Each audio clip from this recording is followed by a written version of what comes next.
And that was all written by me. Yes. All of those. Every single word on that yes, page. Yeah. I'm sure, yes. Yeah. So are you going to be writing more novels, do you think, or is it dependent on how successful Well, this I'm one is? sort of, you know, I'm not doing films anymore, thanks to, you know, Alan Smithy.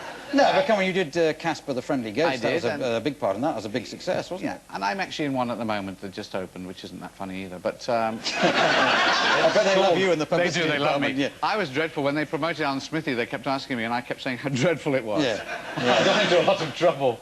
Yeah. No, you're not supposed to say that. I'm not supposed to that's say it. that, Yeah. but, I mean, you know, how can you lie? Yeah. Well, easily. No more. But you also, I forgot you were a lawyer. Yeah. So have I. Now, so just get one final question on Monty Python. I'm not sure you were playing entirely fair with me earlier on. Are you going to be redoing any actual stuff with the boys for this Monty Python? I am not. No. But I think some of them are getting together and doing little bits and pieces. Yeah. But I've got to go back. Right. So I think they have some surprises up their sleeve. And I think the BBC are really just leaking this out in order to try and get an audience. It's just a cheap ploy to get an audience. An audience on BBC Two. Yes. Now, the other thing that you contributed was the singing of songs, which was... Lovely segue. Yes. Beautiful segue. I caught it, anyway. And I was asking about, Life of Brian. I don't know if people have all seen that film, perhaps, even if they haven't. The final song in that, which is tastefully done. So the scene at the end of the movie is everybody being crucified. Yeah. And you sing this cheery song. Yeah. About looking on the bright side. Yes. And that's famous in its own right now because people sing it at football matches. And when they're being crucified. Yes. Well, it is. I don't know which clubs adopted it, but it's kind of clubs who are getting beaten. Well, you know, strange enough, it was Manchester United for many years, and then they started winning, so they dropped it. Oh, yes. Well, let's hope they can bring it back.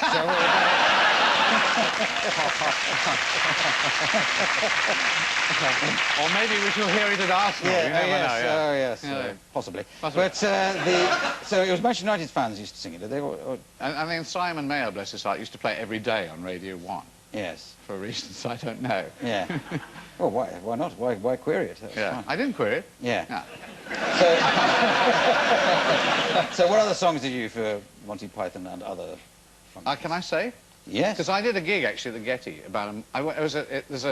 There's a place in Los Angeles called the Getty Museum. Right. And they asked me to go and sing. Yes. So I did. I took a little band and I sang Eric Idle Sings Monty Python Songs. Yeah. To bring in the art lovers to look at this. It's really great because it was funny to be at the Getty, this temple of art, and put the words up and the whole audience was singing, "Sit on my face and tell me that you love me."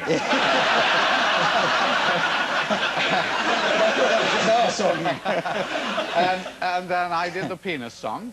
Yes. Which that was, you know, it was fun. It was really nice to do. Well, I know you've brought your guitar because it's over there. So, which are you going to sing? You're not going to sing "Sit on My Face" and tell me you love me. No, I'm not going to sing that because I'll be sitting next to you for that. Oh, I don't know. It's very hard to sing with your lips, you know. What are you going to sing? Thank you. Yeah. This is a song I actually wrote for the Getty. Yes. And it was because I did the penis song, and a friend of mine said, "Well, you can't say penis at the Getty." No. And I said, "Why not? The whole place is packed with penises." Yes. It's an art gallery and a museum. I need to say that. Right. So it went something like this. Ooh-wee. This is ad lib. I wish I hadn't done it now. There's a new place in LA. I go there every day. It's the Getty. Outside it's quite clean, but inside it's obscene. Is the Getty. There are pictures straight from France of girls without their pants in the Getty. And the Greek boys they've got there aren't wearing underwear in the Getty.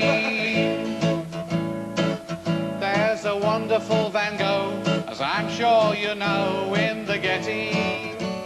60 million quid, there's things you've never seen outside of a wet dream in the Getty. There's a Greek boy there whose ass is made of solid brass in the Getty.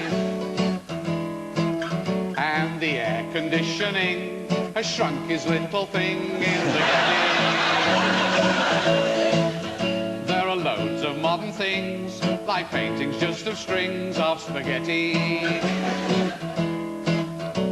But largely it's quite rude, lots of girlies in the nude make me sweaty. So just come alive and take the 405 to the Getty. It's absolutely free, and they've got everything. They even let me sing in the Getty. Thank you very much. Eric Idle. Okay, thank you, Richard. Thank you. Okay. Thank you, my guests tonight, and the studio audience, and any of you who've been watching at home. It's me, Clive Anderson, saying good night. Good night.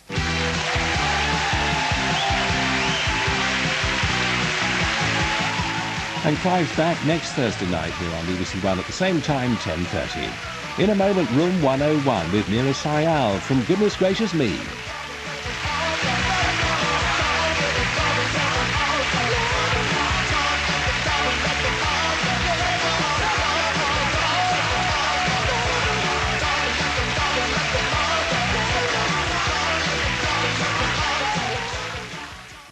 Getting older, you can look on the bright side of life, as the old song Absolutely. goes. I mean, I'm a classical Californian, you know, a victim of psychoanalysis. I mean, I had therapy, which helped me go through the depression that followed the abuse. Because comedians can't take abuse. It's terrible. Can't take failure. Can't take it. And or even very good comedians I know, like Robin Williams, will remember only one word of bad criticism. From all of the glowing raves, never get over discouraging criticism.